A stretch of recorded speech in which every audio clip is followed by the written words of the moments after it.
Hola a todas y bienvenidas al segundo día de esta conferencia. Quiero recordarles que esta parte de la conferencia consiste en dos clases simultáneas, siendo esta la sesión del bloque B con el tema de teoría de cuerdas, eh, o mejor dicho, de fenomenología y simetrías de cuerdas por la profesora Ana María Font. Y también en el bloque A se está impartiendo computación cuántica por Catalina Albornoz. Les recuerdo que estas clases las pueden ver luego en nuestro canal de YouTube o en la página web, así que no se preocupen si pierden alguna de estas clases que son simultáneas. Muy bien. Como mencioné, esta clase es por parte de la profesora Ana María Font. Ella es una física teórica venezolana y profesora de la Universidad Central de Venezuela. Obtuvo su doctorado en la Universidad de Texas Austin. Después de completar su doctorado, hizo su postdoc en la Universidad de Francia, en el Laboratorio de Física de Partículas. También es profesora visitante en el Instituto de Max Planck Potsdam y Múnich, en Alemania. Es investigadora asociada del ICTP y también investigadora asociada del Instituto de Física Teórica Severo Ochoa, o mejor conocido como el IFT, en Madrid. La profesora Font ha contribuido en el desarrollo de teoría de cuerdas y compactificaciones en Calabi-Yau. Su artículo titulado Dualidad de acoplamiento fuerte-débil y efecto no perturbativo en la teoría de cuerdas tuvo una gran influencia en la segunda revolución de las supercuerdas en el 95, y este artículo introdujo el concepto fundamental de dualidad S, entre otros aportes a la teoría de cuerdas. Ha obtenido muchos premios, para nombrar algunos: el premio ICTP en el 98 junto a Fernando Quevedo.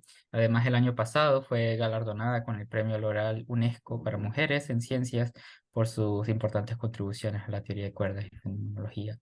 La BBC la nombró como una de las 100 mujeres más inspiradoras e influyentes de todo el mundo en el 2023, así que no podía faltar en este evento para mujeres de física teórica. Es un gusto de nuevo tenerla con nosotros una vez más. Si tienen preguntas durante el seminario, no duden en levantar la mano. Espero que disfruten. Adelante, profe. Hola, buenas tardes o buenos días para todas. Empiezo agradeciéndole a Daniel Galvis por la invitación para presentar este seminario y a todo el equipo organizador de la conferencia. Me parece una iniciativa magnífica. Bueno, entonces sí, el tema general de esta charla es teoría de cuerdas y en particular fenomenología y simetrías de cuerdas, porque estos son los temas en los que yo he trabajado. Entonces voy a empezar con una breve motivación y luego entrar en la materia, comenzando con una introducción y luego justo con estos aspectos de simetrías y de fenomenología, y termino con el resumen y perspectiva. Y bueno, sí, esa la presentación está parcializada hacia los temas en los que he trabajado y no he incluido referencias. Al final, si alguien está interesado, pues podemos hablar de referencias. Entonces, sí, para la motivación, bueno, la motivación es describir las interacciones de las partículas elementales, las interacciones fundamentales.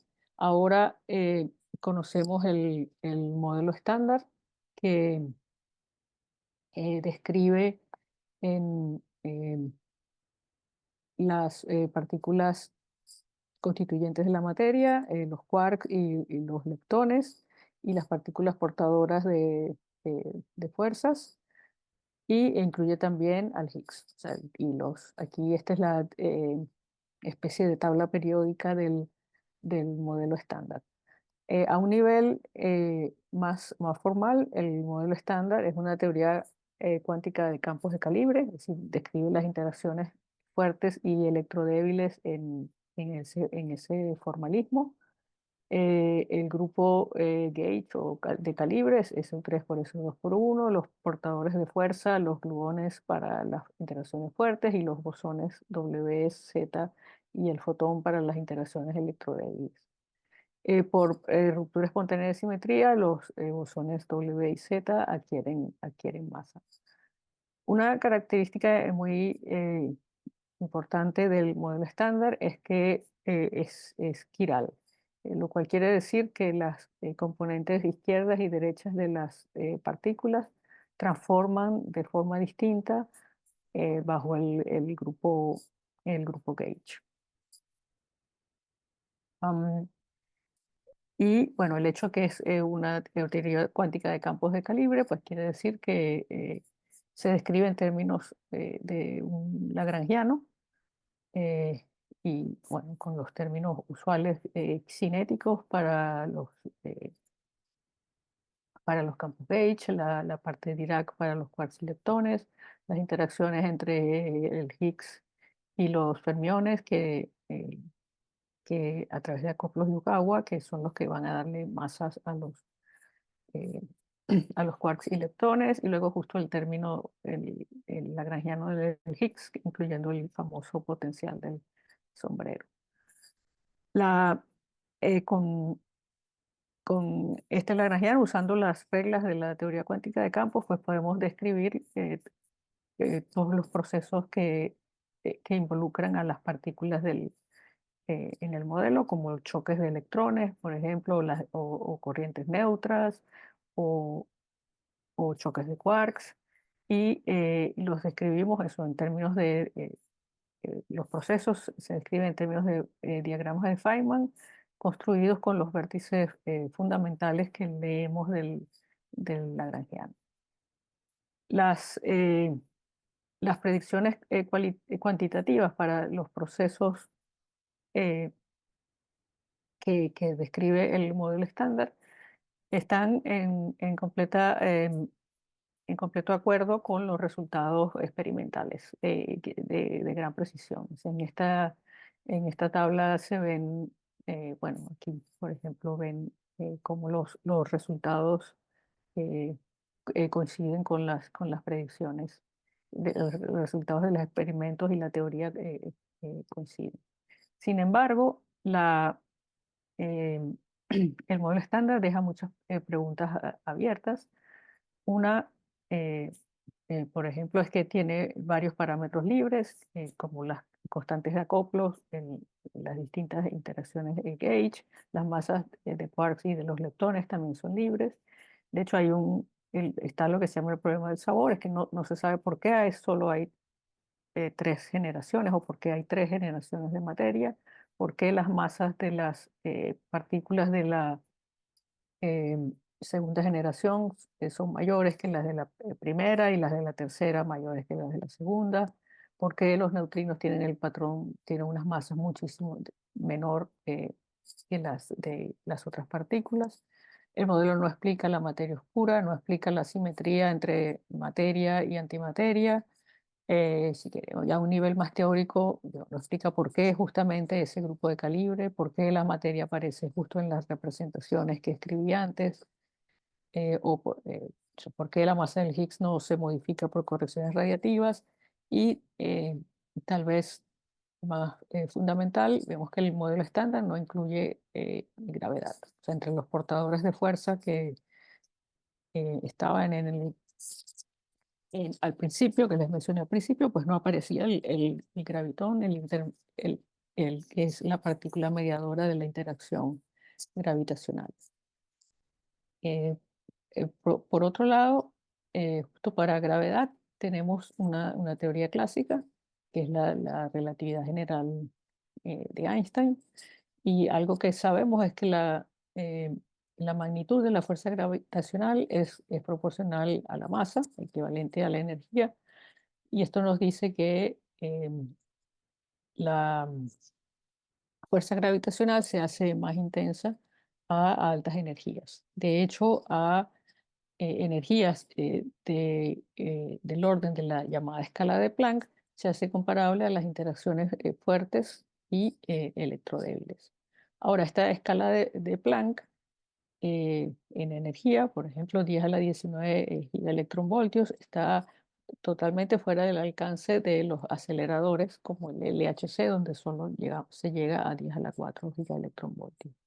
Pero estas energías y distancias del orden de la escala de Planck ocurren, por ejemplo, durante el Big Bang. Por otra parte, si queremos incorporar correcciones cuánticas eh, a la interacción gravitacional. Por ejemplo, cómo sería la corrección del choque entre dos electrones por intercambio de gravitones. Se encuentra que el resultado matemáticamente es infinito, lo cual no puede ser porque sabemos que la- el choque entre dos electrones no tiene un valor finito. Entonces, lo que está ocurriendo es que el formalismo de la teoría cuántica de campos no funciona al incluir gravedad. O sea, para eh, describir efectos cuánticos de gravedad hace falta nuevas ideas y esto es lo que podrían proporcionar las cuerdas. Bien, ok. Entonces, bueno, veamos, pasemos a las cuerdas. Y empiezo con lo más básico. Y lo más básico, el postulado esencial de las cuerdas es que las partículas se describen por objetos extendidos en una dimensión, cuerdas, en vez de puntos. Y esas cuerdas pueden ser abiertas, o sea, con dos extremos, o cerradas, como un lazo. Entonces, todas las partículas elementales son modos de vibración de las cuerdas, como las notas que producen las cuerdas en un instrumento musical. Eh, en- lo que se encuentra es que los modos de vibración de cuerdas cerradas siempre incluyen a una partícula de masa nula y spin 2, cuyo campo es la métrica, que es un tensor de dos índices sin traza. Y esa partícula es justamente el gravitón, la partícula mediadora de la interacción gravitacional. El hecho de que eh, entre los modos de vibración está siempre el gravitón y las interacciones de las que yo voy a hablar en un momento incluyen la interacción gravitacional, nos dice que la escala de la cuerda va a ser, o sea, la longitud, por ejemplo, va a ser del orden de la escala de Planck. O sea, 10 a la menos 35 metros, muy por debajo de las escalas de átomos o de eh, eh, protones o quarks. Sí, sobre las interacciones, decía, algo eh, interesante de las teorías de cuerdas es que ya no hay que ponerlas a mano, ya están, son parte intrínseca de la teoría, porque simplemente son eh, la unión o separación de cuerdas. Entonces o sea, podemos tener dos cuerdas abiertas propagándose que se unen para seguir propagándose como una cuerda abierta, como otra cuerda abierta, o las cuerdas abiertas se pueden cerrar y propagarse como una cuerda cerrada, o dos cuerdas cerradas también se pueden unir y propagarse como otra cuerda cerrada. En una teoría de cuerdas abiertas necesariamente deben existir cuerdas cerradas, justamente porque está permitida la interacción de que la cuerda se cierre, pero existen teorías donde solamente hay cuerdas cerradas. ¿No? Bueno, aquí están los nombres con que se conocen esas teorías. Eh, es notable también es que no solo que es que las interacciones ya están incluidas, sino que son únicas. Por ejemplo, en una teoría de cuerdas cerradas, solo hay un vértice fundamental, que es el que corresponde a dos cuerdas que entran y se unen y se propagan como una cuerda, como una sola cuerda, o lo pueden ver en el otro sentido, como una cuerda que se está propagando y se divide en dos. Entonces, este vértice fundamental ahora va a incluir todas las interacciones. Em, Además, también en cuerdas hay una expansión perturbativa, así como la hay en la teoría cuántica de campos, para un cierto proceso, por ejemplo, el choque de dos cuerdas, ¿no? Tiene una corrección de un lazo, dos lazos, etc. Lo que se encuentra es que todas estas correcciones cuánticas son finitas. Y en el fondo eso se explica porque ahora las interacciones no ocurren en un punto, sino que ocurren en una región extendida del espacio. Extendida es, o sea, distribuida sobre una región de tamaño promedio, la longitud de Planck. Entonces, en resumen, la teoría de cuerdas proporciona una teoría cuántica finita de gravedad y otras interacciones fundamentales. Digamos, algo que no olvidé mencionar antes también es que en cuerdas abiertas, por ejemplo, siempre existe en partículas de masa cero que corresponden a vectores de calibres.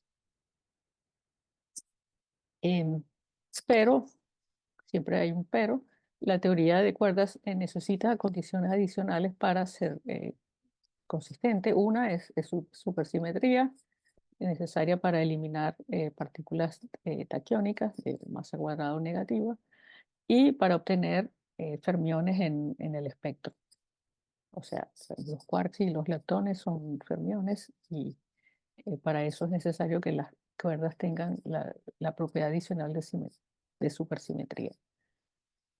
Además, la invariancia de Lorentz de la teoría requiere que las cuerdas se propaguen en 10 dimensiones del espacio-tiempo. Eso quiere decir entonces que hay 6 dimensiones espaciales adicionales. Esto todavía puede ser compatible con observaciones si estas dimensiones adicionales son compactas y pequeñas. Y el ejemplo típico es, bueno, el que está en este dibujo. O sea, si vemos esta línea, pareciera que tiene una sola dimensión. O sea, nos podemos mover solo a lo largo a la izquierda o a la derecha, pero si lo miramos con una lupa, vemos que realmente hay una dimensión adicional. Hay un círculo, nos podemos mover a lo largo de este círculo, pero el círculo escapa a la detección porque el tamaño es del orden de la longitud de Planck. Esta es la típica idea Kaluza-Klein de compactificación de dimensiones extra. Y esto, en forma similar, pues las 6 dimensiones espaciales adicionales en las teorías de cuerdas podrían formar un espacio interno compacto de tamaño típico en la longitud de Planck, que es también la longitud de la cuerda. Por ejemplo, ese espacio adicional y podría ser un toroide o si quiero un producto de 6 círculos. O sea, imagínense que en vez de un solo círculo para cada punto del espacio, encima tiene 6 círculos como este. O para en cada punto del espacio, de lo que creemos que es el espacio eh, de, de 4 dimensiones, considerando el tiempo, hay, hay 6 dimensiones adicionales en una variedad de Calabi-Yau. El espacio interno, los posibles espacios internos están restringidos por la dinámica, o sea, no puede ser cualquier espacio. Aquí, justamente, el toroide o estas llamadas variedades de Calabi-Yau son soluciones permitidas por la dinámica. La, mm, Como estas variedades de Calabi-Yau van a entrar en lo que voy a decir más adelante, voy a hacer un pequeño paréntesis para decir algo sobre estas variedades de Calabi-Yau. Bueno, para empezar, este proceso de compactificación lo que quiere decir es que el espacio-tiempo, o sea, original, por ejemplo, en 10 dimensiones, eh, se, se factoriza. O sea, que las soluciones hay una solución de las ecuaciones de movimiento en el cual el espacio-tiempo se factoriza. Un espacio en 4 dimensiones por el espacio compacto en 6 dimensiones. O, bueno, eso dicho, el valor esperado de la métrica tiene un bloque para el espacio-tiempo y el otro bloque para el espacio compacto.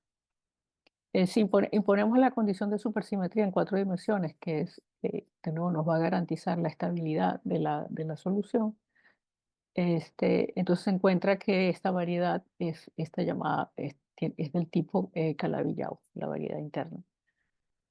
Concretamente dice que la variedad debe admitir un espinor covariantemente constante para tener la supersimetría, o sea, un espinor que al trasladarlo eh, en forma paralela a lo largo de una curva regresa a sí mismo.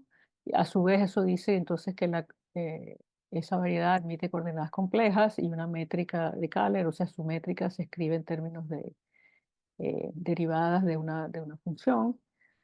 Existen muchas variedades de Calabi-Yau caracterizadas por los llamados números de Hodge, que son invariantes topológicos de la variedad y que cuentan el número de formas armónicas, el número de soluciones de ecuación de Laplace con índices, eh, bueno, con dos índices, uno holomorfo y otro antiholomorfo, y igualmente similar para el número H12. Estos números también cuentan los llamados móduli Kähler, los parámetros Kähler, que asociados son a deformaciones de la variedad relacionadas con tamaño.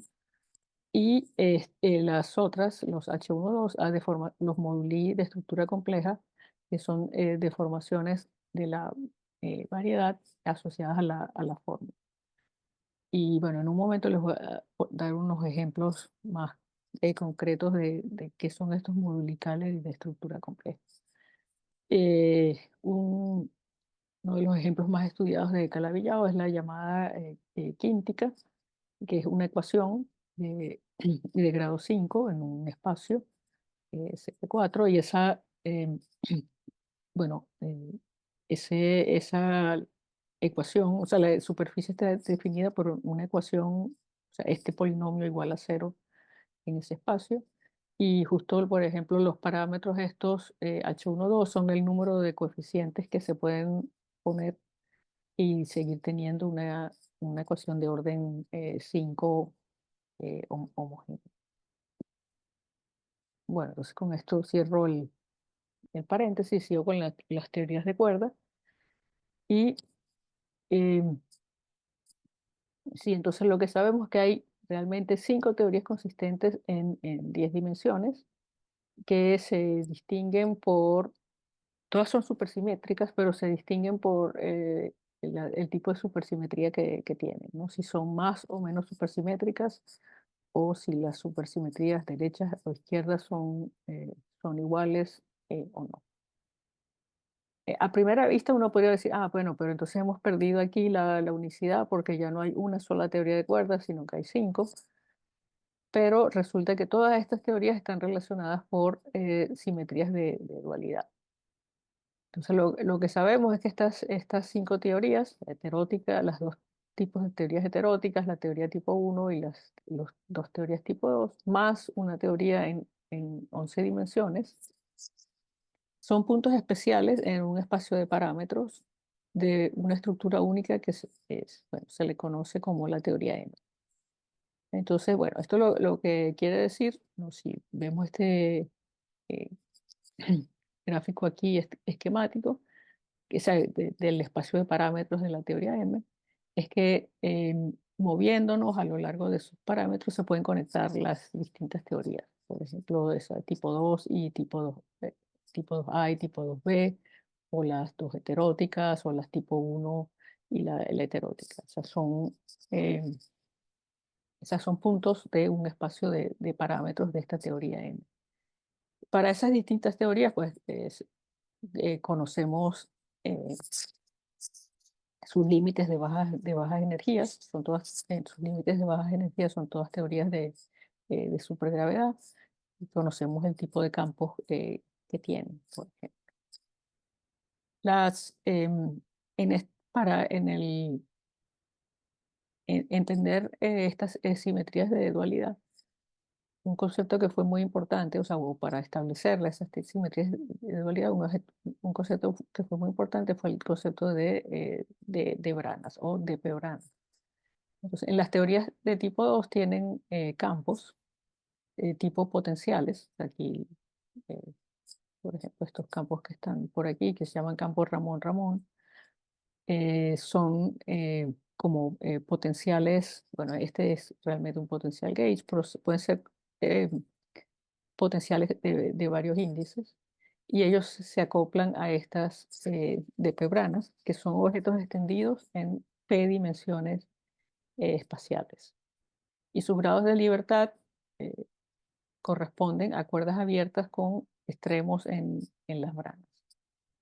Entonces, así uno encuentra que los estados de masa nula se organizan en un multiplete supersimétrico Yang-Mills, U1, y esos multipletes incluyen escalares, y los campos escalares corresponden a las fluctuaciones transversas a la brana. Si en vez de haber una brana hay varias, una encima de otra, una pila, entonces el grupo gauge es, bueno, U, N, el número de branas, y, este, y esto, eh, o sea, incluye la descripción, incluye al mecanismo Higgs, ¿no? O sea, por ejemplo, si tenemos las dos branas, aquí las estoy viendo como el canto de las branas, una y dos. Si están separadas, entonces lo que hay es un uno por uno, ¿sí? Y hay unas cuerdas abiertas que van de una a la otra y son estados masivos, pero si las branas colapsan, entonces se forma una pila de dos. Esos estados masivos se hacen de masa cero y el grupo se aumenta a U2. Entonces hay un mecanismo de Higgs que corresponde a separación de las branas. Las branas también se pueden intersecar. Podemos tener grupos como UN por UM con dos pilas que se intersecan y aparece materia en que es de masa cero en las intersecciones. Bueno, entonces con esto termino la parte de introducción a las cuerdas y voy a pasar a la parte de simetrías de cuerdas. Y bueno, o sea, por el hecho de ser extendidas, las cuerdas detectan la geometría en forma diferente. La, eh, por ejemplo, consideremos la teoría en un círculo, ¿no? Si yo tengo una teoría de partículas en un círculo, entonces el momento está cuantizado. O sea, si vemos la condición de periodicidad eh, de, de la función de onda, nos va a decir que los momentos están cuantizados en esos múltiplos de uno sobre el radio. O sea, aquí, bueno, eso estoy midiendo usando cantidades adimensionales. Por otro lado, si tenemos cuerdas en una teoría, en la teoría de cuerdas en un círculo, está además la posibilidad de que las cuerdas se enrollen a lo largo del círculo. Entonces hay un número cuántico adicional que es el enrollamiento, bueno, que he llamado aquí W. Las masas de las cuerdas van a tener dos contribuciones, o sea, de los estados de la teoría. Una que viene por el momento, digamos el p cuadrado, y hay otro que viene porque las cuerdas tienen tensión y se están enrolladas, entonces van a tener unas masas proporcionales al enrollamiento y al radio, bueno, al cuadrado. Y entonces lo que se ve por el hecho de que tenemos estos dos términos de esa forma tan característica es que hay una simetría que es justamente esta T-dualidad. Y la simetría es intercambiar el momento cuantizado con el número de enrollamiento y cambiar el radio por el inverso del radio. Y eso deja completamente invariante la, la fórmula de masa. Eso nos está diciendo también que realmente en una teoría de cuerdas, esa la podemos definir ahora intervalo que iría desde uno, que es el punto fijo de la simetría, hasta infinito, o podríamos también escoger describir la teoría en un intervalo de cero a 1. O sea, los dos están relacionados por esta T-dualidad. Esta T-dualidad justamente relaciona los dos tipos de cuerda heterótica y los dos tipos de cuerda tipo 2. La simetría de esa dualidad es más difícil de entender porque relaciona teorías de acoplo grande con acoplo grande con teorías con acoplo pequeño. Bueno, teorías con acoplo pequeño, teorías con acoplo grande. O dicho eh, un poco más precisamente, si tenemos una teoría con un acoplo G mucho menor que uno, la teoría que es S dual tiene un acoplo G', que es el inverso, y entonces va a ser mucho mayor que uno. Es similar a la T-dualidad. En las teorías de cuerdas, el acoplo o sea, no hay unos parámetros libres para el acoplo. Lo que hay, los acoplos son dinámicos, están dados por valores de expectación de campos, como eh, y el acoplo de la cuerda es el valor de expectación de la exponencial del dilatón, y así vemos que o sea, cambiar G por uno, por el inverso de G corresponde a phi va a menos phi. Y entonces, sí, una forma de ver esta eh, simetría es como es que se refleja, la dualidad se refleja en transformaciones de los campos. Lo que se ha visto es que la cuerda tipo 1 es S dual a la cuerda heterótica SO32, tienen el mismo grupo. El límite de acoplo fuerte de la cuerda tipo 2A es justamente esta teoría nueva que involucra a la supergravedad en 11 dimensiones, compactificada en un círculo.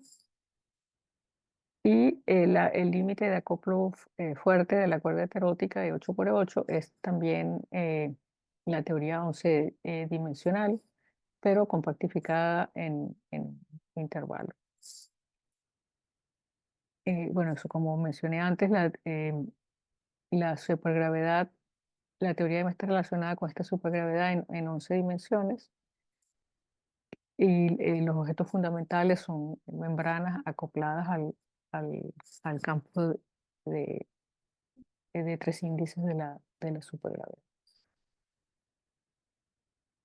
Otra simetría es la simetría espejo, y aquí lo que se sabe es que las cuerdas tipo 2 propagándose en una variedad de Calabi-Yau, Y, digamos, son equivalentes a una teoría de cuerdas 2B propagándose en la llamada variedad espejo. Y lo que cambia a una variedad con su espejo es el intercambio de los números de Hodge que les mencioné antes. O sea, cambia la simetría espejo cambia los móduli de tipo Kähler con los móduli de tipo estructura compleja. Y esto, bueno, se ha comprobado, se han construido un gran número de variedades de Calabi-Yau, y se observa que si existe una con estos números de Hodge, existe su espejo con los números intercambiados, por lo cual se ve aquí como una simetría en esta figura. Em, Bueno, con esto termino brevemente el recuento de los temas de simetrías, ¿no? Y paso a lo de fenomenología de cuerdas. Aquí el objetivo es estudiar cómo reproducir el modelo estándar en teoría de cuerdas o teoría M, y cómo resolver sus incógnitas. O sea, las tareas más concretas serían identificar clases de construcciones en las cuales se realizan las propiedades típicas del modelo estándar, como la quiralidad, el hecho de que hay varias familias, la estructura de las masas. Luego, dados eh, modelos, extraer propiedades genéricas y ver cómo salen esas propiedades. Y bueno, eso, obtener y examinar modelos explícitos. Ahora, hay una diferencia importante con construcción convencional de modelos, y es que en la teoría de cuerdas, al especificar la configuración, es decir, el espacio interno o el contenido de branas, quedan fijados el espectro de partículas y las interacciones. Eh, ya no se puede poner nada a mano una vez que he fijado la configuración. Y otra característica, otro aspecto distinto es que no hay parámetros libres. Los acoplos y las masas, todos van a depender de valores de expectación indeterminados de estos campos módulos, de los que ya voy a decir algo más adelante. Hay varios tipos de modelos dependiendo de qué esquina aquí o con cuál teoría empezamos, ¿no? Hay eh, modelos construidos con cuerdas tipo 2A y sus branas, o con cuerdas tipo 2B y sus branas, o con la cuerda tipo 1, o con la cuerda de compactificaciones de la cuerda heterótica en calabillado, o con compactificaciones de esta teoría M en otras variedades. Y bueno, el, lo primero que se estudió fue la compactificación de la cuerda heterótica en variedades de calabillado. Y eso lo voy a recordar aquí brevemente, porque también fue lo que empezó, si quieren, el boom de las cuerdas a finales de los 80, el año 85, 86. Entonces, bueno, para empezar, el grupo E8 es atractivo porque contiene grupos de gran unificación, contiene A6, y a su vez E6 contiene SO10, y a su vez SO10 contiene SU5, y a veces SU5 contiene al modelo estándar. Y además, luego en E6, o sea, las representaciones de E6 contienen a los quarks y leptones.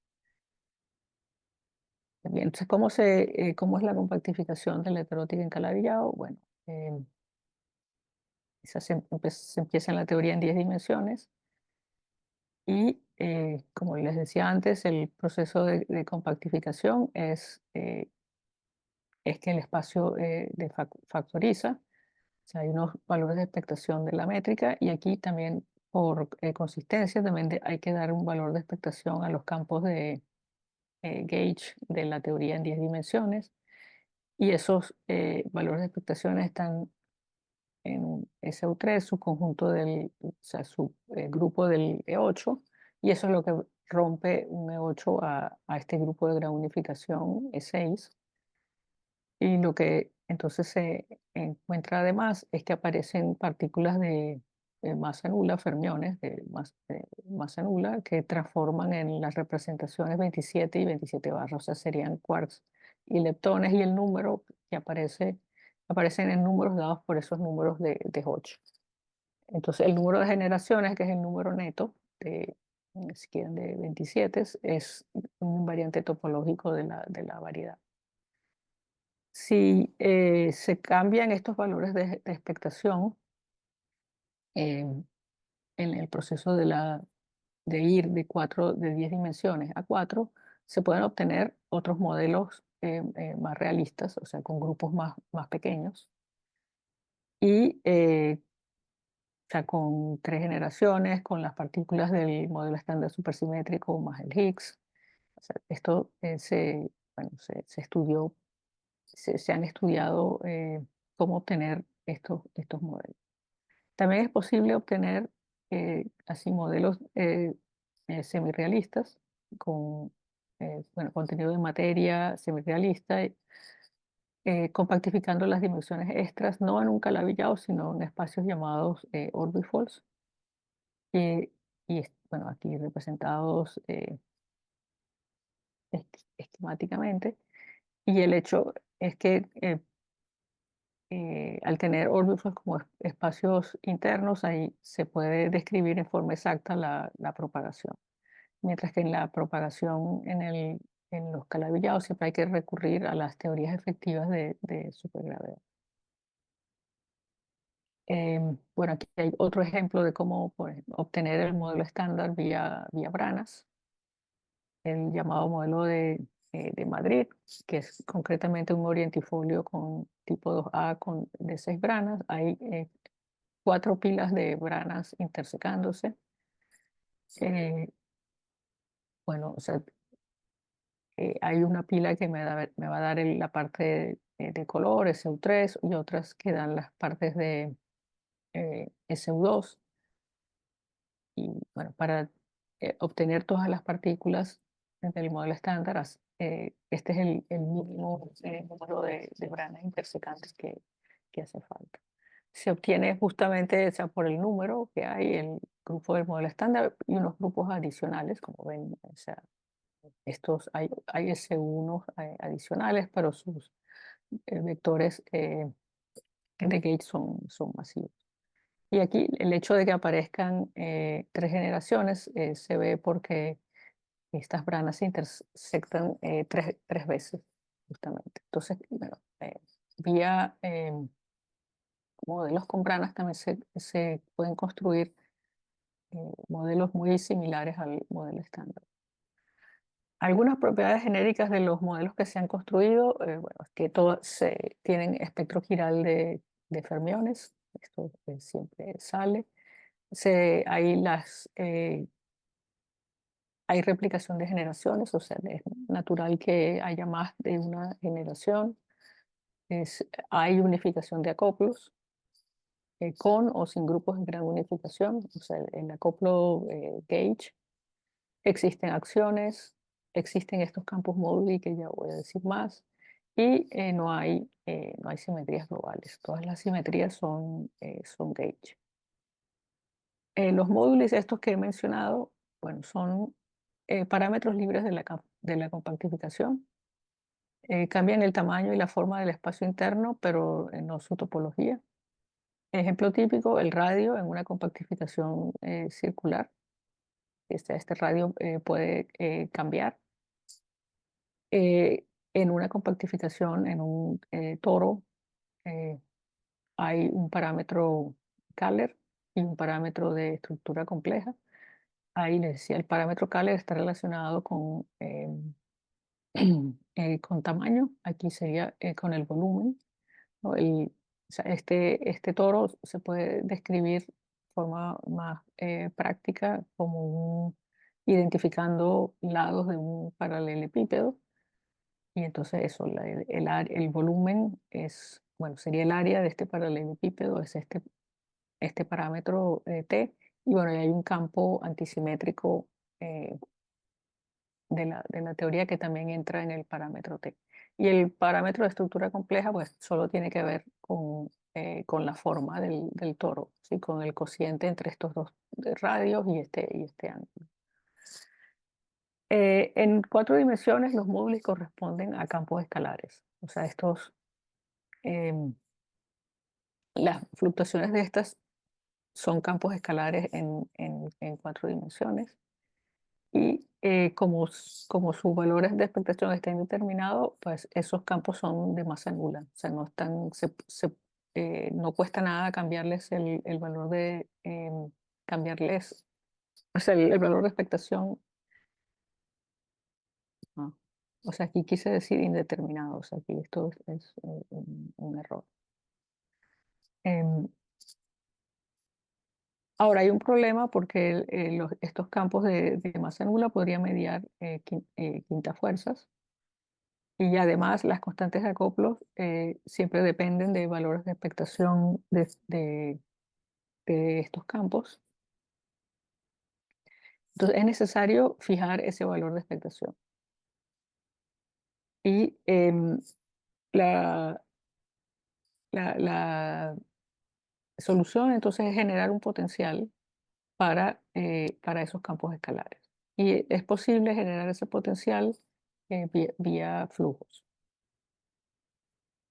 A su vez, los flujos son valores de fondo no triviales de tensores de campo este, Yang-Mills o de estos, bueno, como el campo B este que les mencioné antes, Schwarz-Neve-Schwarz o campos Ramón-Ramón. Típico el campo de Maxwell, quizás el más familiar, el flujo como el flujo del campo eléctrico o flujos del campo Ramón. Y bueno, entonces los flujos em, son integrales, ¿sí? De esos campos a lo largo de ciclos no triviales en las dimensiones estas. Y lo interesante e importante es que esos flujos generan potenciales, ¿no? Pues, por ejemplo, si yo empiezo en 10 dimensiones y tengo estos términos en mi acción, em, y le pongo un flujo a este campo, o sea, este H3 que está aquí, y luego integro las 6 dimensiones internas y me va a quedar una teoría en 4 dimensiones y en esa teoría en 4 dimensiones este término va a producir un potencial. Y un potencial que va a ser, bueno, proporcional al flujo de esta cantidad H y proporcional a los campos eh, eh, que aparecen, por ejemplo, al dilatón que está por aquí y también al volumen de la variedad interna que está relacionado con esto, con un módulo tipo Kähler. Los flujos generan justamente potenciales.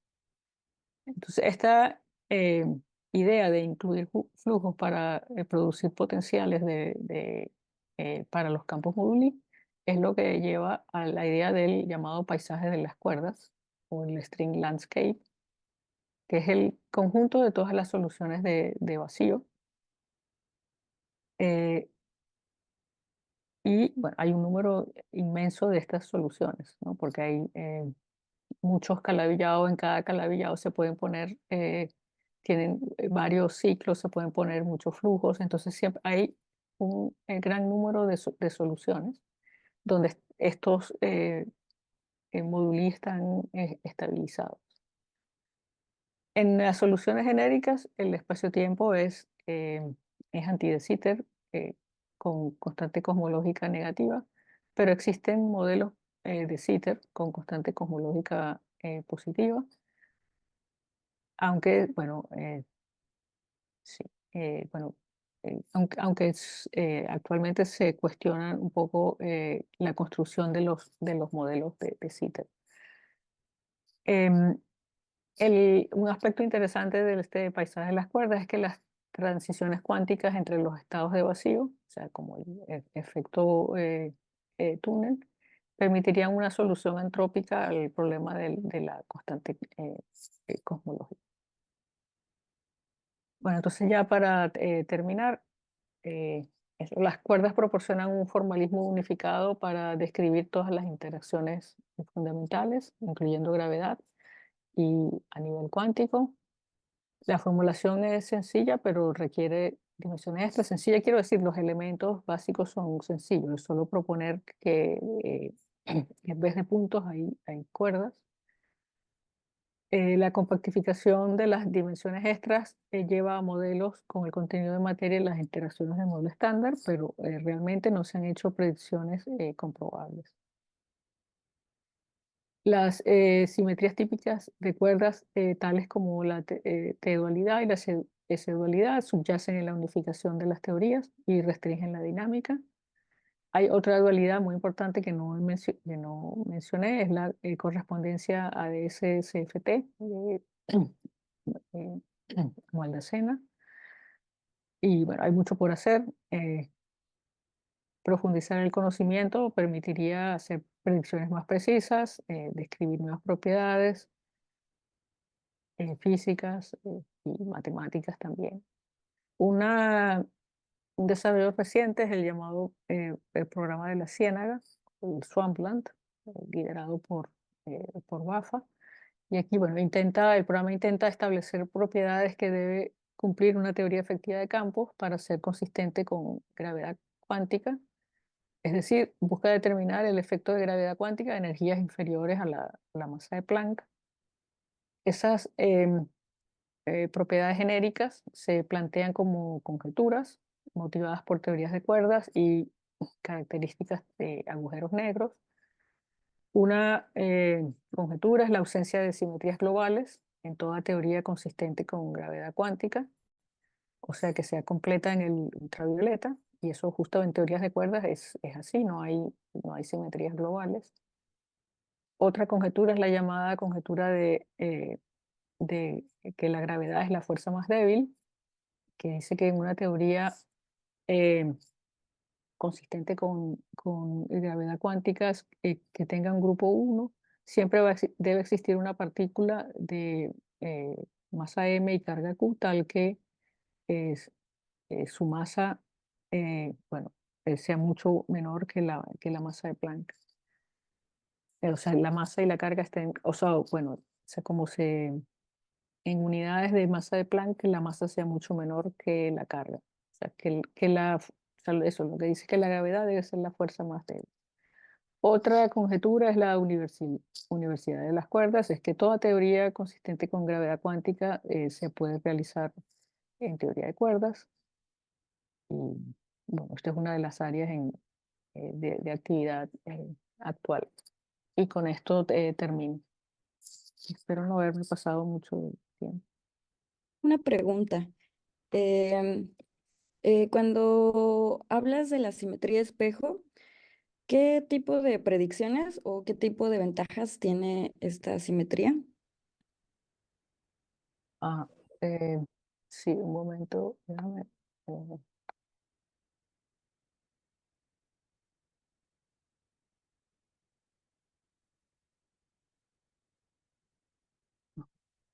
sí, una de las ventajas que tiene es que o sea, nos da información en un régimen. Por ejemplo, si vemos la teoría en la 2A en un calabillado, ahí podemos calcular exactamente, por ejemplo, el, el tipo de interacciones de los, o bueno, si lo vemos aquí, creo que así podemos calcular exactamente las interacciones de los módulos de estructura compleja. ¿Sí? Mientras que no podemos estudiar las interacciones, o sea, como las energías cinéticas eh, de, las, eh, de los módulos de estructura Kähler, ¿no? Porque reciben correcciones cuánticas en la superficie de mundo de la cuerda, etcétera. Pero entonces lo que sabemos es que si nos vamos a la variedad espejo, entonces en la variedad espejo podemos calcular esa parte que no se podía calcular en la variedad original. Entonces hay una ventaja de la teoría de espejos, es que nos va a permitir describir la dinámica más completamente. Muchas gracias. Ana, ¿tienes una pregunta? Eh, hola, Hola, Ana María, Diana. muchas gracias. Una pregunta sobre qué tú esperas de estos cálculos exactos de teoría de cuerdas, como por ejemplo cuando tienes compartificaciones en el orbifold o también las cosas que están haciendo la gente ahora con métricas numéricas de Calabi-Yau. O sea, ¿qué tú piensas que todavía eso puede aportar al estudio del pantano o a sí, o sea, ¿cuál es ahora, después de todo lo que ha pasado, ¿no? La motivación fundamental para seguir haciendo esos cálculos exactos.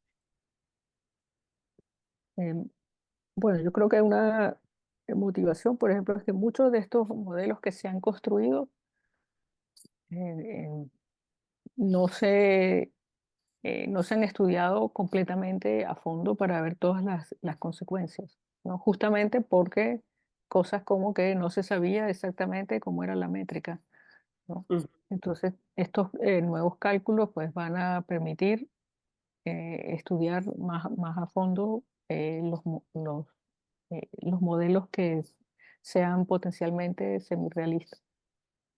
ujú. Ok, ok. Entonces, ¿tú crees que hay, pues sí, o sea, hay todavía Sí, motivación yo para creo que seguir? sí, yo creo que sí. Está bien. Muchas gracias. Bueno, ya que No, estoy, otra más. O sea, no, o sea, ¿qué piensas de esta historia del programa de la Ciénaga o del pantano que nos decías? O sea, porque hay como mucha discusión, ¿no? O sea, hay gente que no les gusta tanto esto porque dice, bueno, en fin de cuentas son conjeturas. Pero ¿tú crees que sí es relevante explorarlo y por qué? bueno, a mí es algo que me parece digamos, útil, interesante, importante, es que la idea de extraer eh, propiedades generales que debe tener la teoría efectiva, ¿sí? Ujú, Para ser, eh, bueno, consistente con, o sea, que su límite a altas energías, el ultravioleta, sea consistente con gravedad cuántica. Eh, yo creo que sí se pueden obtener resultados ujú, más allá. O sea, las conjeturas eh, yo creo que están orientadas, nos están orientando sobre dónde pues, buscar los resultados más, eh, digamos, más confiables, más completos. ujú, em, y además, bueno, yo creo que el programa ha empujado el hecho de comprender mejor eso, las consecuencias genéricas de la teoría de cuerdas. mm, Preguntas que antes no se hacían, ahora no, se están haciendo. mm. Ok, está bien. Muchas gracias, Ana María. ¿No? Hay otra pregunta de Lucía Cabrera. Adelante. Hola, ¿qué tal? Gracias. Primero que nada, Ana Bueno, María, muchísimas gracias por tu charla. Mi pregunta es cuasi personal. Quería preguntarte en qué estás poniendo tu interés ahora en cuanto a investigación, cuál es el tema principal en el que te interesa seguir trabajando a futuro, bueno, cuando todos los eventos te dejen un poco de tiempo, ¿no? em, bueno, yo sigo trabajando eh, como yo lo veo, así como explorar el paisaje de las cuerdas, o sea, explorar lo que se puede hacer con las cuerdas, o sea, eh, qué otros tipos de construcciones podemos tener. Por ejemplo, Ujú. está este problema de que existen estos parámetros módulos. Generalmente las teorías vienen con todo esto, un gran número de estos parámetros módulos y que deben ser estabilizados. Pero también existe la posibilidad de construir modelos donde ya, o sea, por la misma construcción, sea, la teoría tiene menos módulos, o sea, es más rígida. Entonces ya eso, digamos, elimina en parte la necesidad de estabilizar los módulos. Entonces, ya, un poco por ahí es lo que yo estoy estudiando ahora, estudiar construcciones, eh, si quieres, que existen en puntos especiales de este espacio de módulos, ¿no? Que son, en ciertos puntos especiales de este espacio de módulos hay más simetrías, podemos ver otros procesos para la compactificación, y eso es vamos, lo que estoy haciendo ahora. Muchísimas gracias. Bien.